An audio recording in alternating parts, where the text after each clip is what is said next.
Hello, my wonderful gems. How are you? I hope you're doing amazing. If you're a returning gem, welcome back. If you're new here, hello, how are you?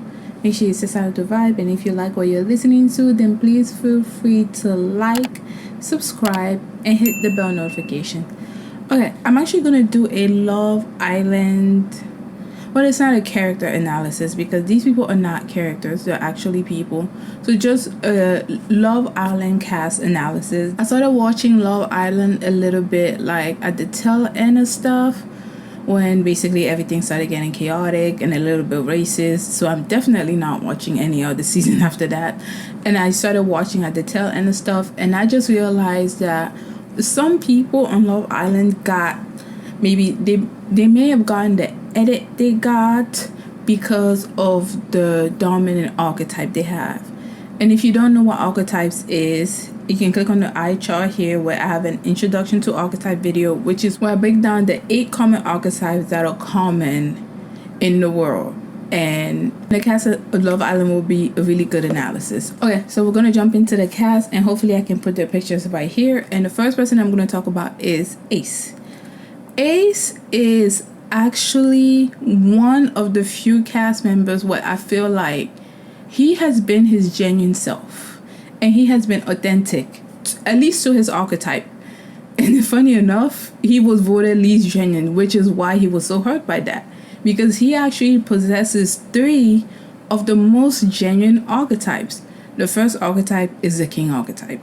And that is very obvious and apparent with how he was able to exert control, how he was able to gather the boys. It's very in line with how people who have king archetype act. They are very competitive and they act in a hierarchical fashion where they're at the top and they need to know where everyone else's ranks. So I'm not surprised he was able to have a group of boys who gathered behind him. And the thing about king archetype is they are the embodiment of power and control, and they can come across as controlling. However, I actually think Ace is exhibiting the pros of this archetype. And what do I mean by that? Usually people who have this archetype, when they're exhibiting the cons, they're trying to control everyone else around them. But when they exhibit the pros, they take on more of that mentorship, guidance, discipline role where all the other guys flock to them. If you watch the season, without being biased, because I know there's a whole Ace hate train out here, without being biased, you will notice a lot of the men gather to him, even though he's only 22 years old. But his archetype is so mature and he's acting in the pros of that archetype where I'm pretty sure he shows up to the other guys as a control and disciplined person, which is why they trust him to be able to help them out, just like Chris had that conversation with Ace. What do you think about this? And usually this is actually how people who have king archetype attract people to them. They are if you go back to let me just put the eye card here if you want to go in depth with the king archetype. They come off as controlling and domineering, but mostly when they're acting in the pros of that archetype, it's towards themselves. It's not towards other people. And because they set such a high bar for themselves, everyone else wants to follow suit. So that is how that works. And another one of Ace archetype is the artist. The artist is a lover boy at heart. Think grand gestures of romance. Think poems like he wrote to Chelley. Think like big romantic gestures every single time. This is a man who has a high emotional IQ. And he is in touch with his emotional side, and he's not afraid to express that. And I think that was seen in the Chelley and Ace scene, and it's so unfortunate that production cut most of those stuff out, because I think if they would have shown this side of Ace, a lot of people would not have had the opinion of him that he has. But then again, it is what it is. And the truth always comes out. I'm a strong believer of the truth always comes out, and a lot of these stuff are staged. Even though it's reality TV, it's not real, it's staged, and they clearly have a villain and they clearly have a victim in this season, and we all know who those are. Another one of Ace archetype is also the charmer. The charmer is a youthful and curious archetype, And funny enough, a lot of men in the cast exhibit this charmer archetype, because this is also the archetype that tends to show up in a lot of people who are in the entertainment business. They're in the embodiment of transformation, and they can really put on all those different hats that you need to put on, especially when you're in showbiz. So just looking at Love Island, Ace is really the only person I was able to identify all three of his top archetypes, because he's so rooted, at least from the show. From the show, he comes across as a person who's very much rooted in himself and knows exactly what he wants. And yes, part of that knowing exactly what you want might put some people off. However, he is truly genuine and truly authentic to himself. You may not like the way he went about things, but I think kind of voting him as least genuine says a lot about how America sees some people who exhibit certain archetypal traits, especially the king archetypal traits. But it is what it is, all right? Y'all voted, and that happened. And since we're talking about Ace and I guess his groupies, I'm just gonna go down the list of the groupies. So first off, Nick. The Nick Olandria stands, please do not come for me. As it comes to Nick, the only dominant archetype I was able to see in him is the charmer archetype, which is the same archetype that Ace has. I'm not surprised they're friends and they get along.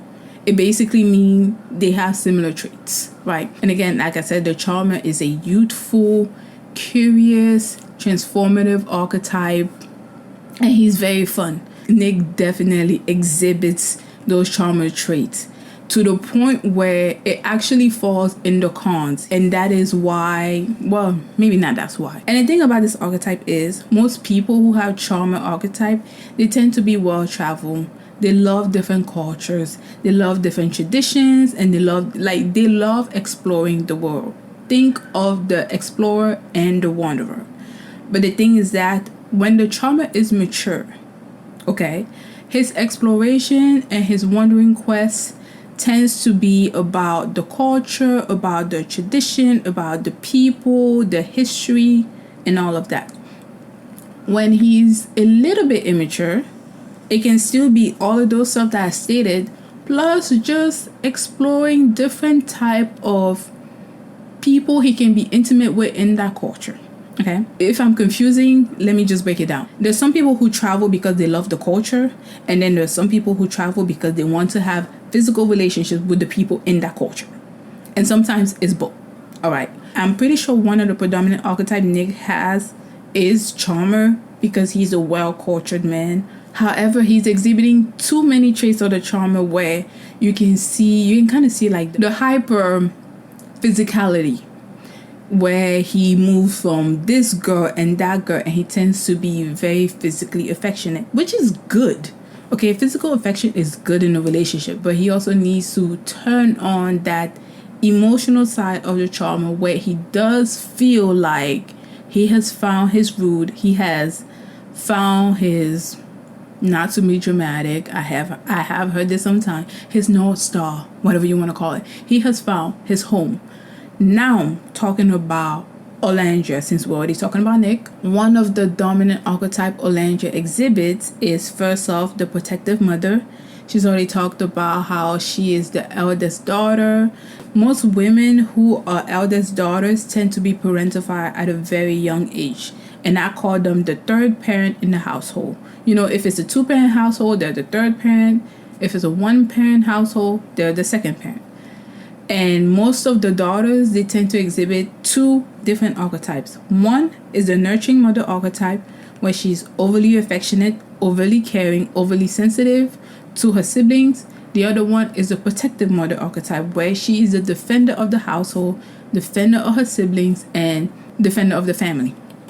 Olandria seems to exhibit more of that protective mother traits, where she basically takes people under her wings and protect them emotionally or maybe even physically. It depends. We've seen her protect them emotionally, but I don't know. Protective mothers also tend to protect physically. And click on the eye here if you want to know more about it. So I'm pretty sure one of her dominant archetype is protective mother, and another one of her archetype is also queen archetype.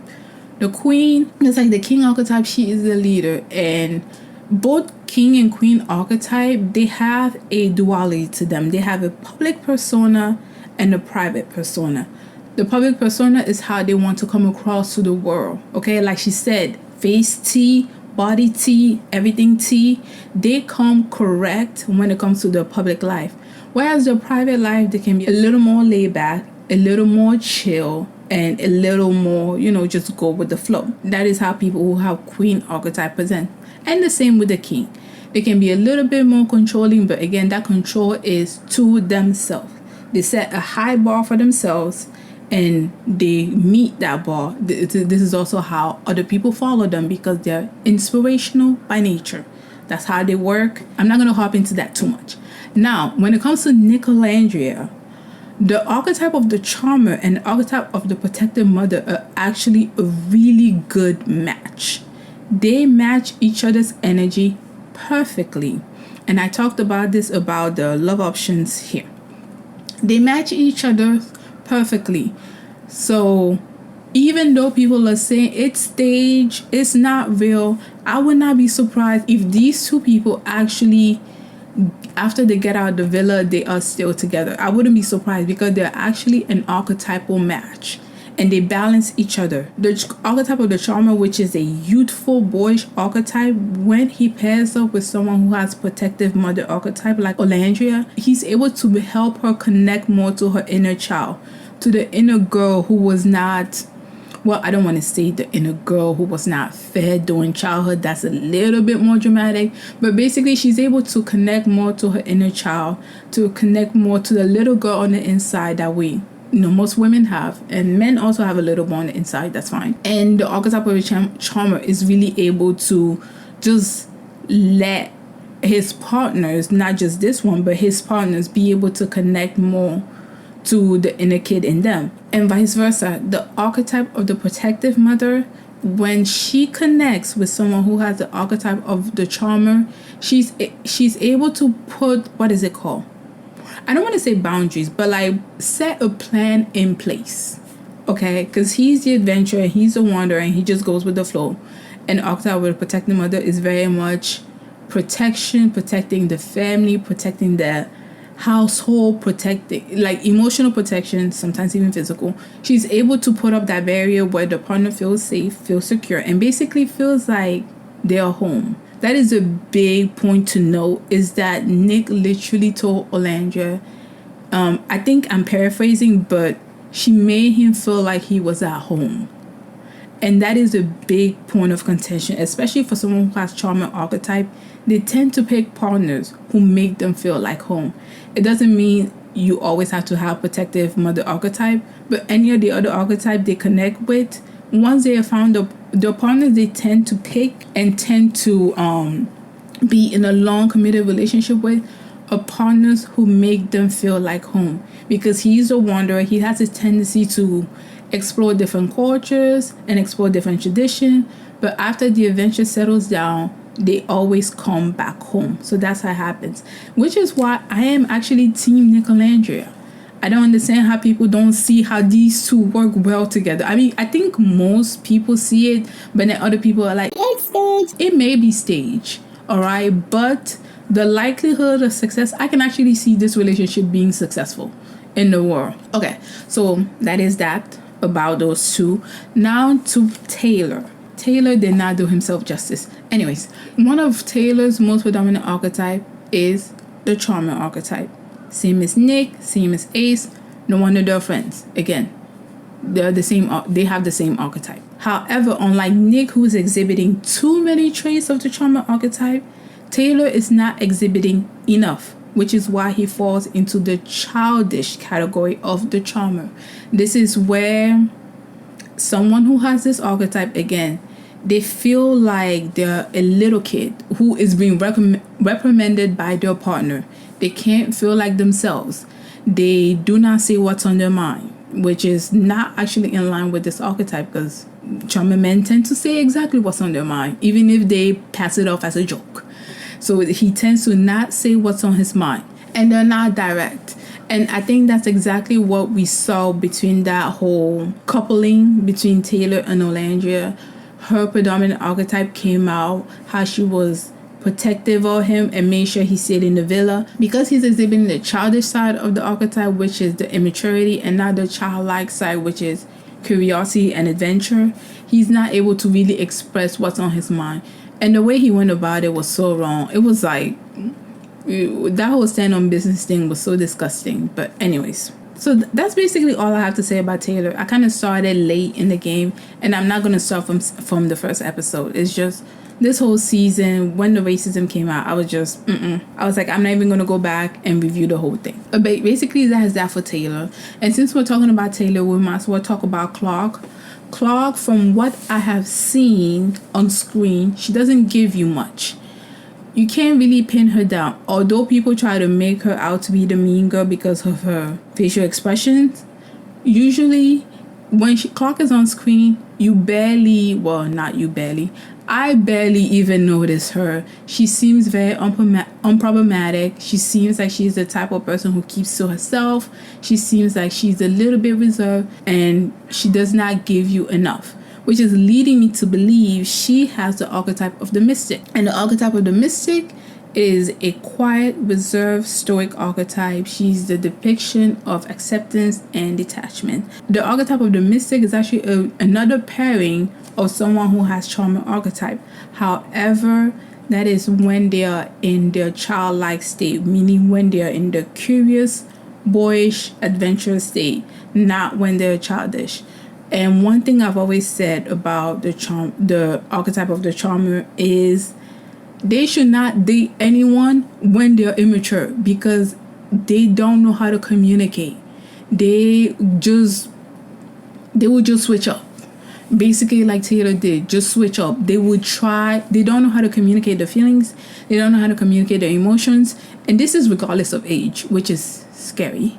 They don't know how to do any of that. But once they really come into themselves and they're more comfortable with who they are at their core, that is when they start to exhibit the childlike stuff, which is the curiosity, the adventure, the wanting to know you. And in that state, it's great, but in this state, I don't know. But having that said, because Clarke seems as though she exhibits the archetype of the mystic, and this is a very deep, wise woman archetype, she may be able to help Taylor come out of his childish state.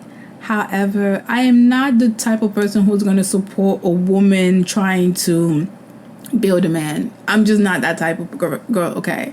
I wouldn't suggest she does it, but she can do it, and this relationship can really work because, again, they are an archetypal match to one another. So I'm not surprised he picked Clarke because of her archetype. Although the archetype of Taylor can work with Olandria, he just needed to be more in his childlike state and not his childish state, whereas the archetype of a mystic is much more calming and much more reserved. She won't be turned off by the childishness at first glance. Depending on how far it goes, that's when she will just quietly take herself out of the situation. Okay? Mystic women have a tendency to just leave without notice, and you don't know what happened. But I hope that doesn't happen. Okay, so we're going to talk about Chelley. Since we're already talking about the archetype of the mystic, I'm just going to go to the next cast member I think exhibits the same archetype. And this is Chelley.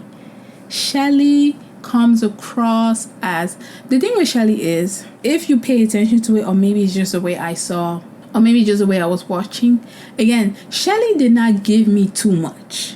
Chelley just seemed like she was existing and people flocked to her.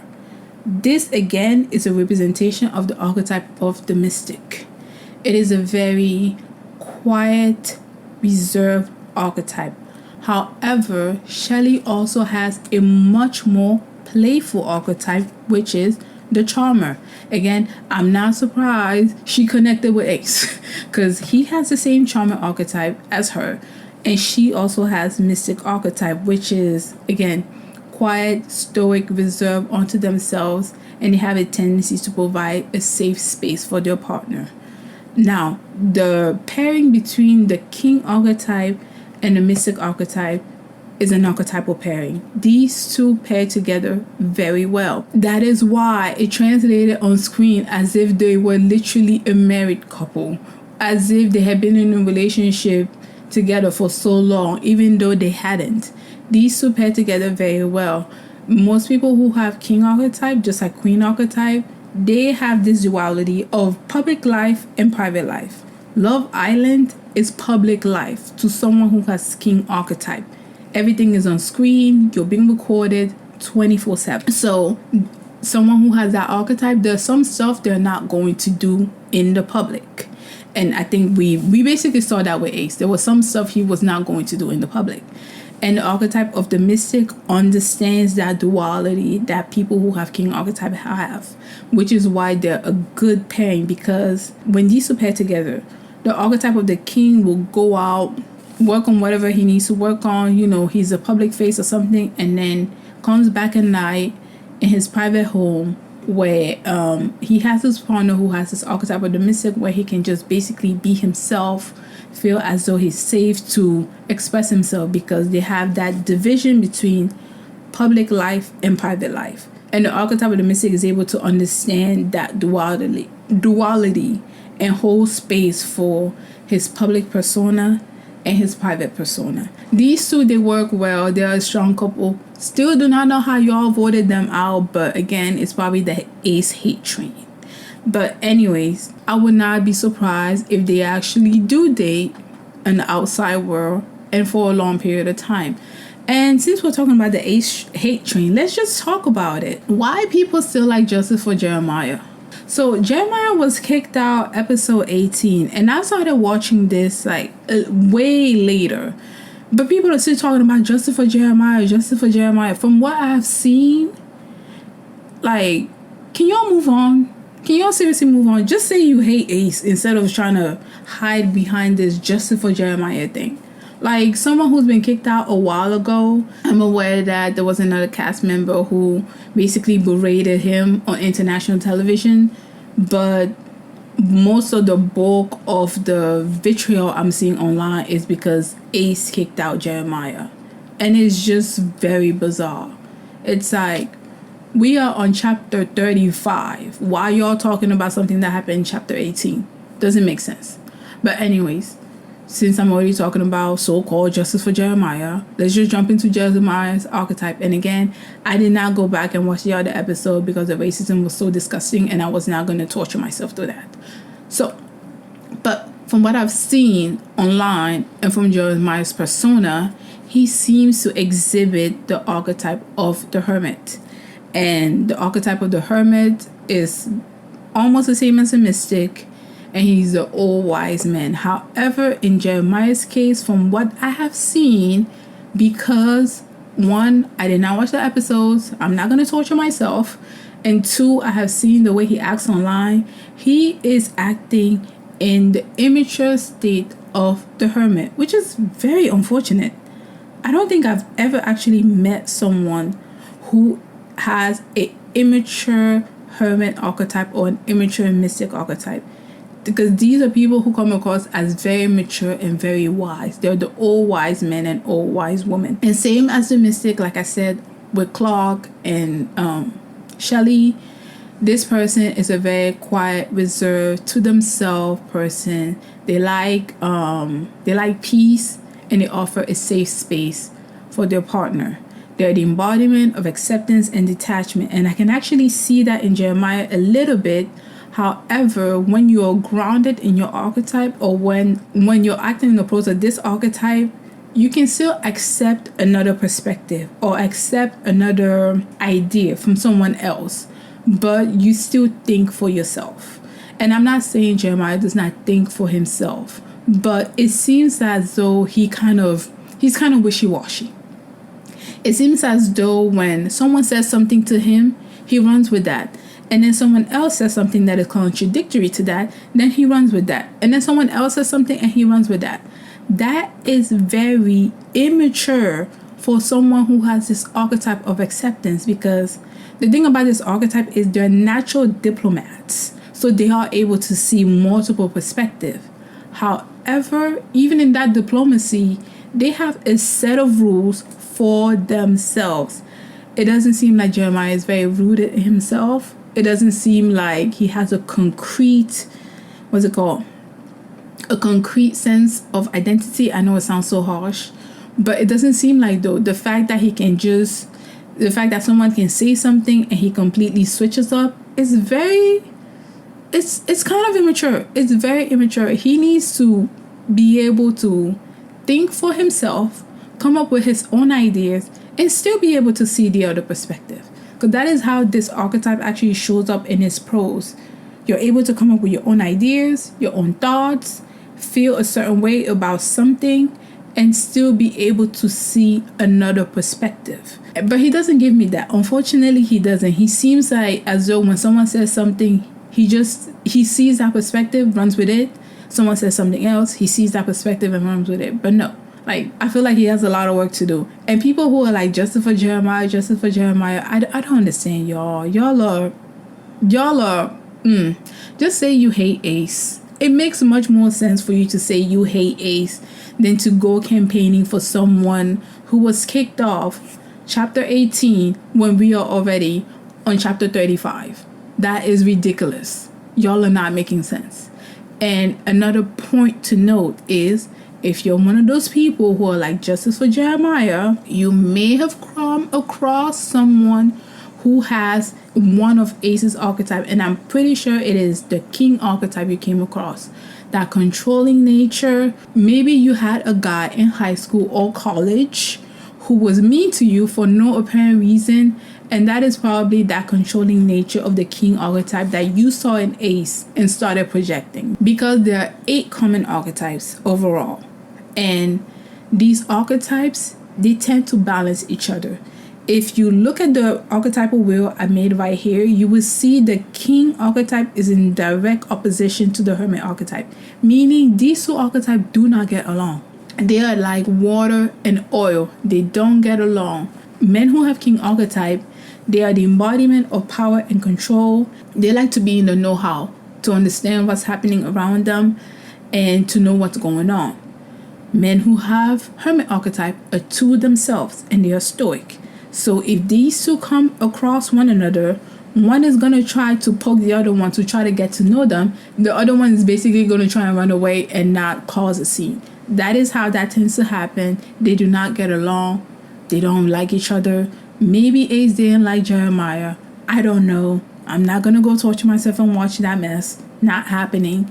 But if you're one of those weirdos who are like justice for Jeremiah, maybe one of your predominant archetype is actually hermit archetype and you see yourself in Jeremiah.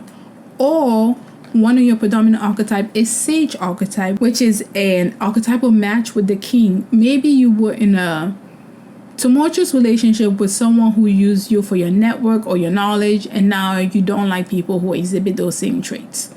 It is what it is. But can y'all stop hiding behind the justice for Jeremiah thing? Y'all don't care about this man. Like, come on, please stop. Okay, but that's my little rant. Okay, please let me know what you thought of my Love Island review. I can't review anyone else because this video is already too dang long. Please let me know what you thought of my Love Island cast archetypal analysis. This is probably going to be the first and last time I do this because I am not that whole production selling us a story, making people of a certain group the villains while other people are the victims, is just disgusting to me. I'm not for that. It's just like, if you're gonna put a message about bullying, put a message about bullying for everyone else. Like, that is so nasty, that is so disgusting, but very much in line with the history of the US. So it is what it is. All right, please let me know what you thought, and maybe I'll see you next week, maybe not. Bye.